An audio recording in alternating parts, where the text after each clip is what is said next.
Workout तो हो गया, अब थोड़ा बहुत खाने के विषय में बात कर लेते हैं।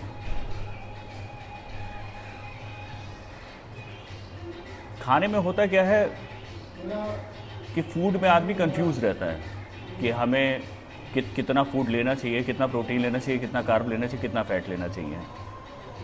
देखिए, कभी भी ये सोच करके खाने को नहीं खाना है हमें कि ये फ़ायदा नहीं होगा। इससे फ़ायदा होगा, बशर्ते ये है कि अपने वर्कआउट के, अपनी बॉडी टाइप के हिसाब से ही आदमी को खाना है।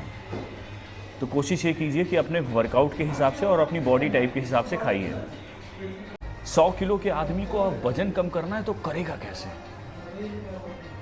उसके लिए पहाड़ है, और आदमी कुछ नहीं कहता, सबसे पहले देखता है और कहता है भैया ये कम हो जाए, मेरा कुछ कम होना हो, ये कम हो जाए। तो पहली चीज़ तो एक नोटिस करने वाली बात है, इंसान का जो वेट कम होगा पूरे ओवरऑल बॉडी से कम होगा, बॉडी फैट परसेंटेज किसी पर्टिकुलर एरिया से नहीं कम होगा। पहले तो एक चीज़ ये समझने वाली है। और बॉडी को, वजन को कम करने का एक ही उपचार है, उसका नाम है कैलोरी डेफिसिट। और अगर व्यक्ति कैलोरी डेफिसिट रखता है, उसे एक टाइम तक कैलोरी डेफिसिट रखता है, हेल्दी फूड की तरफ स्विच करता है, तो उसको पक्का है कि फ़ायदा होगा। देर से होगा लेकिन होगा।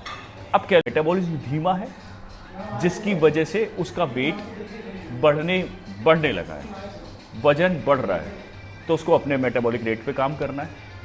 उसकी हो सकता है वर्किंग कैपेसिटी ज़्यादा हो, वर्कलोड ज़्यादा हो, जिसकी वजह से उसको काम करने का टाइम नहीं मिल रहा है, वर्कआउट करने का टाइम नहीं मिल रहा है, अपने मेटाबॉलिज्म को बूस्ट करने का टाइम नहीं मिल रहा है। स्ट्रेस की वजह से भी, एक स्ट्रेस हार्मोन्स है, उसकी वजह से भी वजन बढ़ता है। तो स्ट्रेस हार्मोन्स का नाम कॉर्टिसोल है, और जब आदमी का स्ट्रेस हार्मोन्स बढ़ता है तो उसका भी वजन बढ़ता है।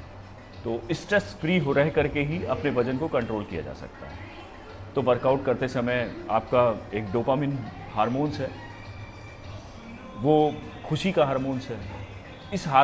ये हार्मोन्स इंक्रीज होता है, लेकिन जैसे ही बंदा जिम से बाहर निकलता है, उसके आधे घंटे बाद, 45 मिनट के बाद, वो उसका जो कॉर्टिसोल लेवल है वो बढ़ जाता है। तो उससे बचने के लिए आदमी को रिकवरी की ज़रूरत है, खाने की